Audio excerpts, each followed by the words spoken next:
Olá a todos, hoje vamos falar da estrutura atómica e dos vários modelos que foram propostos. Há muitos anos, ainda na Grécia Antiga, um filósofo grego chamado Demócrito colocou a hipótese de que toda a matéria fosse na verdade constituída por minúsculas unidades, os átomos.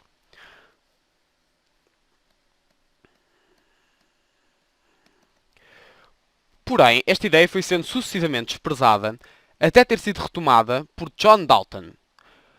Com a descoberta do eletrão por Thomson, como vimos no efeito fotoelétrico, Thomson propôs um modelo, chamado o modelo do pudim de passas. Assim, o átomo era uma esfera rígida e eletricamente neutra,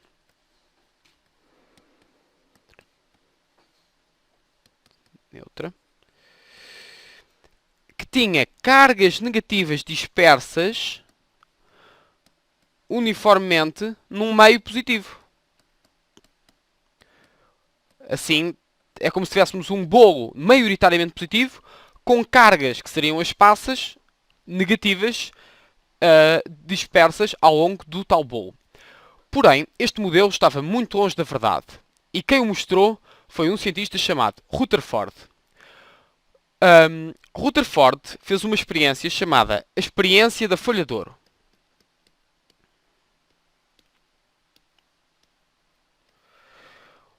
Rutherford, vou tentar desenhar aqui, mas não prometo que tenha grande sucesso.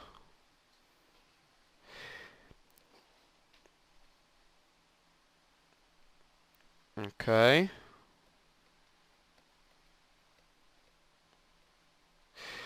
Bem, a experiência de Rutherford foi a seguinte.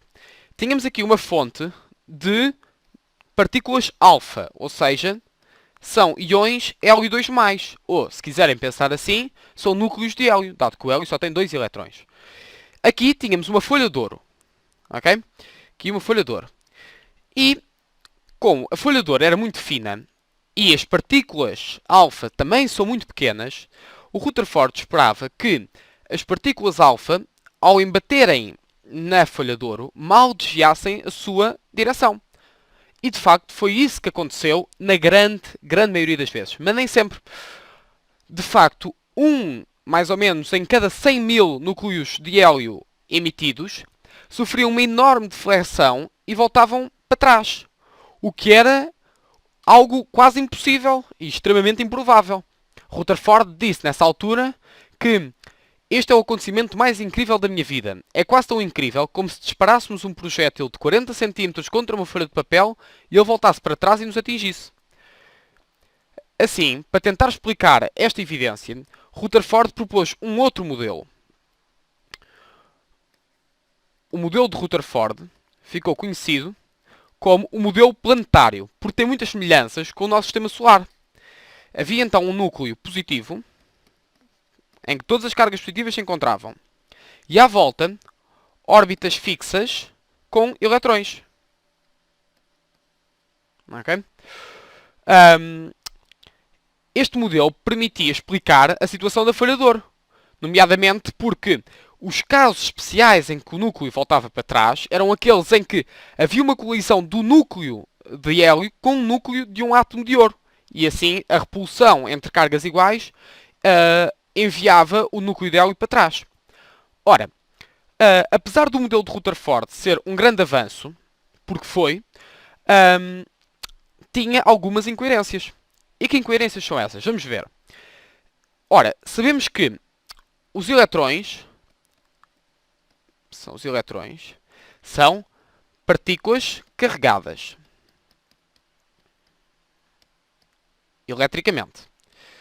Ora, sendo partículas carregadas, à luz do eletromagnetismo clássico, toda a partícula carregada acelerada emite radiação, isto é, vai perdendo energia. Ora, se todos os eletrões fossem perdendo energia, o raio da órbita seria cada vez menor. E, portanto, iria diminuindo, até que havia uma colisão do elétron com o núcleo.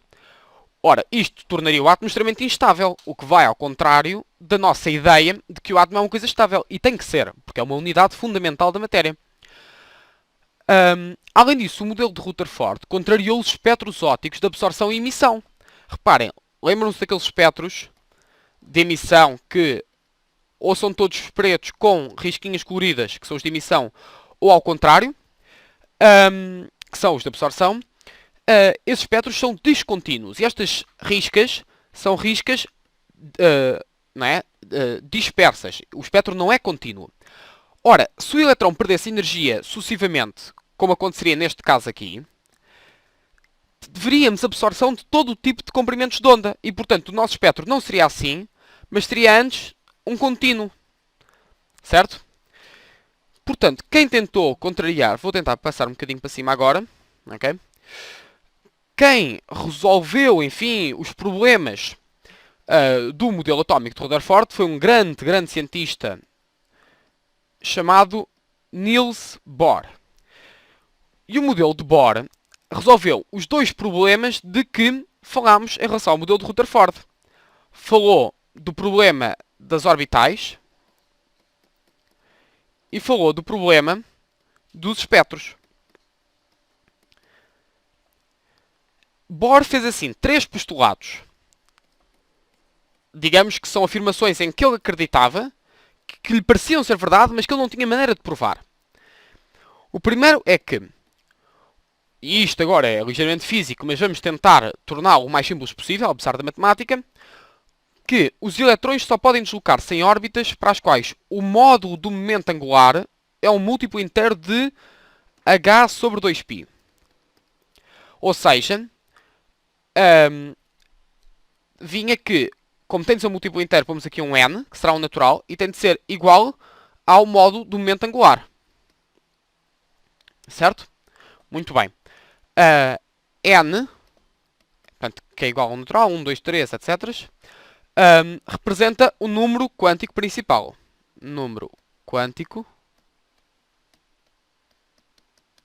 principal.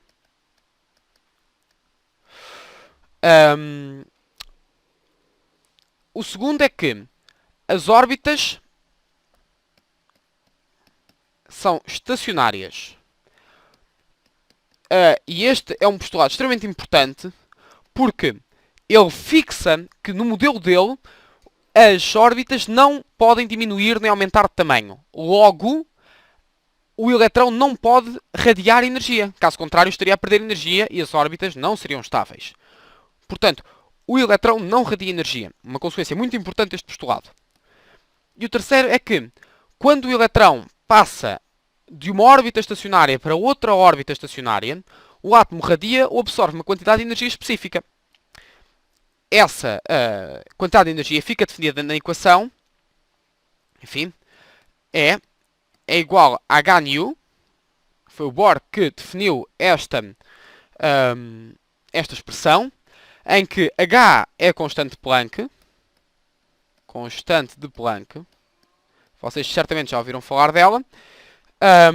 E μ é a frequência da radiação emitida.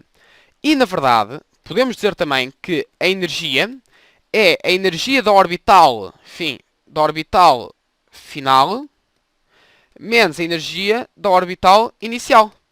E, portanto, notamos que a energia é tanto maior quanto mais afastada do núcleo estiver a orbital. Se um eletrão for excitado, ele absorve energia. Se um eletrão for desexcitado, ele emite energia. Espero com este vídeo ter-vos dado uma ideia dos vários modelos e, sobretudo, ter apresentado as vantagens e os problemas de cada um deles.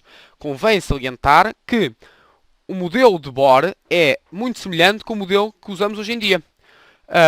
E que, enfim, as melhorias que foram feitas são melhorias, sobretudo, do foro matemático, o qual não nos interessa tanto aqui.